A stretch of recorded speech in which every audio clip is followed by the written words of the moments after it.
The Marvel Cinematic Universe is one of the most successful franchises of the 21st century, if not ever. From 2008's Iron Man, Marvel have produced a blockbuster hit on a nearly annual basis. However, recent years have seen an evolution in the way we represent equality, gender roles, and stereotypes, something filmmakers have reflected in their work. In this video, I'll be looking at this evolution within Marvel films. I will be critically analysing specific films, characters, and scenes in order to answer my question. How have representations of men and women in the Marvel Cinematic Universe evolved over time? For the purposes of this project, I'm excluding Captain Marvel as it is a well-known feminist film, instead focusing on films which were not intended to break the mold.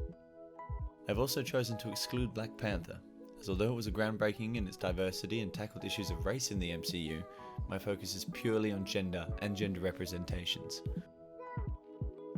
So, what films will I be studying? The MCU consists of 23 films, 22 of which have been released on Blu-ray. However, 23 is far too many. I've chosen to focus on 4 films in particular. These 4 films are Iron Man, The Avengers, Captain America Civil War, and Avengers Endgame. I have chosen these 4 films as they are all 4 years apart, which will hopefully show a steady evolution. They also contain key scenes which I will be analysing, with my main focus being on Iron Man and Endgame. Through this analysis, I will be able to identify the evolution of gender representation in the MCU. The Bechdel-Wallace test was created as part of a comic strip in the 80s, before becoming part of feminist cinema critique in the 21st century. This test provides 3 criteria. There must be 2 female characters, they must talk to each other, and they must talk about something other than a man. When put to the MCU, however, the results look something like this. Now, there is a clear improvement, with maybe a few exceptions. Oh boy. But focusing on the films I'm studying, there is a clear evolution, more representative of the MCU as a whole. To dive deep into how women are represented, we will look at female characters and power. Sutherland and Feltey identify a method of analysing women in film through the power they exert, specifically referring to Amy Allen and her proposed interrelated triad of domination, empowerment/resistance, and solidarity. This triad can be summed up as power over, power to, and power with. Let's apply these to the women of the MCU. Being Marvel's first blockbuster, and arriving in 2008 before there was a big push for equality, Iron Man lacks any display of female power. In fact, both female characters are either second to Tony Stark, subject to sexualization, or display signs of weakness and frailty.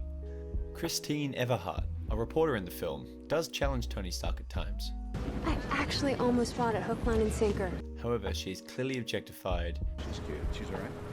Hi! And does become a sexual conquest. Pepper Potts, Tony's assistant and eventual love interest, is either doing what she's told, taking care of Tony, or, again, acting as a sexual object.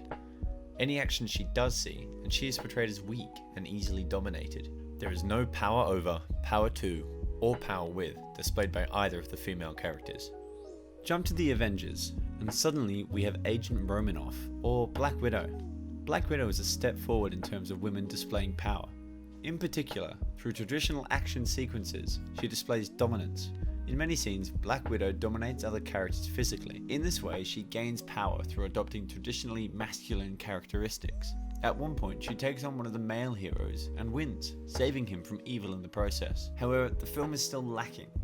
Maria Hill, a qualified special agent, plays sidekick to Nick Fury, and Pepper Potts appears only once in the film before receding into her role as Tony Stark's love interest. Although Black Widow displays a shift towards female empowerment through power over, overall the film still lacks in female representation, as one female hero does not outweigh the 5 male heroes who seem to crowd the spotlight. Civil War brings with it another step forward. We see many new female characters. However, we are gifted with one female lead in particular, Scarlet Witch. Along with Black Widow, Wanda Maximoff shows signs of dominance. Both characters adopt traditional masculine attributes to exert and display power, as is clear in the many battle scenes throughout the film. However, Something else they display is this attribute of power too, whereby women find some agency where there was none. As the film centers around this idea of choosing sides, it can feel like, especially in Wanda's case, the decision has been made for them. But at some point, both characters display resistance to their position and act with agency to make their own decision. In Wanda's case, she literally dominates the male character who was oppressing her, and although encouraged by a male, she makes the decision to break free on her own. Black Widow displays this independence when she changes her mind during the big battle scene. She shows resistance and agency in making the decision herself. Not to say this film lacks in its female representation. I mean, 2 out of 12 of the main superhero ensemble were female. But as far as representation of the existing female characters goes, it's a step forward. This brings us to Avengers Endgame. As one of the more modern films of the MCU, we can see a great improvement in female representation. Not only is there a larger roster of female characters to balance out the cast, they also play a more important role in the story. Black Widow, our original female Avenger, plays a pivotal role in the film. Not only does she seem to lead the Avengers, she also ends up sacrificing herself to save the universe. She displays her dominance over one of the male heroes once again, and claims the hero role which would traditionally be taken by a man. However, no scene displays female empowerment like that scene from the film. I don't know how you're gonna get it through all that. Don't worry. She's got help. Beginning with Captain Marvel, whose solo film was a response to the lack of female power in the MCU. We see the female characters come together one by one in a display of coalition building and solidarity. They all have their own stories, and they all bring their own characteristics to the fight. This scene displays teamwork between the female characters, self-efficacy as the females show they don't need help, and dominance as they charge into battle and fight through a horde of evil. Although the entire film does well to include women as important characters, this scene is the culmination of 10 years of evolution. Although still not perfect, the MCU has come a long way in its representation of women. From the lack of female power in Iron Man, to the formation of a larger coalition of strong heroes in Endgame, we can see how representations of women have evolved over time in the MCU. Now to the other side of the fence. Male representation has not been lacking in any of the MCU's films. However, it is the way these men have been represented that has evolved over time. As understandings of masculinity change, so too must the way it is represented in films. To analyze this, we'll be using a framework demonstrated by Robert Zeglin, but originally conceptualized by James Mahalik and his peers. In this framework, Mahalik identifies 11 traditionally masculine factors to make up what is known as the Conformity to Masculine Norms Index. These C, M, and I factors are listed here. In theory, by identifying which of these factors our male character displays, we can understand how much they conform to traditional masculinity. So, let's jump back to the beginning and apply this to the original MCU hero Tony Stark. Iron Man depicts a very classically masculine Tony Stark. Arrogant, cocky, smooth, smart, and powerful. He has a power over everyone he meets. He embodies traditional masculinity, something young boys wanted to be because they thought he was cool. In terms of our C, M, and I factors, he fills out 9 out of the 11. Although Tony Stark evolves over the film, having faced trauma which causes him to evolve, he still displays these 9 attributes to some extent. Now in a relationship with Pepper Potts, and having faced another film in the franchise, Tony Stark's character has evolved to a certain extent.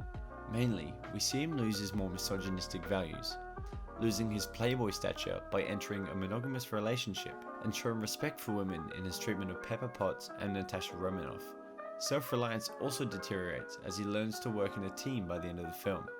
However, even with self-reliance as a half, Tony still embodies 6.5 of the CMNI factors, improving only 2.5 steps. He is still cocky, he is still competitive, and he is still in control of his emotions. Civil War was a big film for Tony. A big change in character comes as we see Tony face the consequences of his actions. He is physically confronted in one scene by a woman whose son was killed during an event the Avengers were a part of. He's dead. And I blame you. We now begin to see a more emotional Tony Stark. He submits to control and asks for help. He becomes more controlled about his abilities. And most importantly, he begins to emote. We see Tony Stark visibly react to events with real human emotions. In particular, after finding out the truth surrounding his parents' deaths, we see Tony Stark unable to control his emotions. This shows a departure from his usual stone-faced, sarcastic character, showing a real person underneath. Did you know? I didn't know it was him. Shouldn't. I just did you know. Yes. He reacts with violence, sure, but once again, this serves as a step in the right direction, with the CMNI factors cut in half. As we enter Tony Stark's arc, we can see what we expect. A full evolution, away from traditional masculine norms. I mean, it only takes 10 minutes for Tony to fall crying into his wife's arms. The main change in Endgame is that Tony Stark no longer wants to be the hero. Tony chooses his wife and child, his family life, over his heroic duties. When presented with an opportunity to save the world, he refuses. Tony turns away from violence, heroics, and his past in order to live a happy life.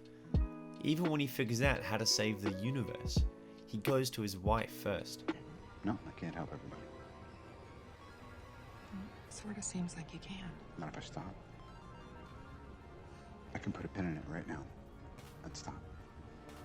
Tony, trying to get you to stop has been one of the few failures of my entire life. He then makes it absolutely clear that no matter what he does, his goal is to keep his family safe.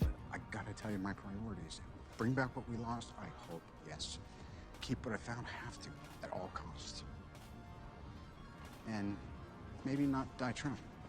Would be nice. He will avoid violence, avoid conflict, and avoid trouble in order to keep his family. The film ends with Tony sacrificing himself for the universe, a traditionally heroic role. However, the motives are different. From what we see of Tony throughout the rest of the film, we understand that his sacrifice was a last resort to keep the ones he loved safe. He doesn't do it for pride, or to show off, or to be the hero. He does it for his family, as is accentuated by his farewell message to his daughter. In terms of the framework, Tony still deploys violence, but in a different way. Overall, Tony Stark no longer displays this traditional masculinity. Through the comparison of Tony Stark's character from Iron Man to Endgame, we can see how representations of men have evolved. The MCU has faced a lot of backlash over its 10-year reign regarding gender equality. However, my analysis shows that slowly but surely we are heading towards a more realistic and equal representation of both men and women. Through the two scholarly frameworks I identified, we can see how these representations have evolved over time. With plenty more films on the way, I for one am excited to see the next stage of evolution in the MCU.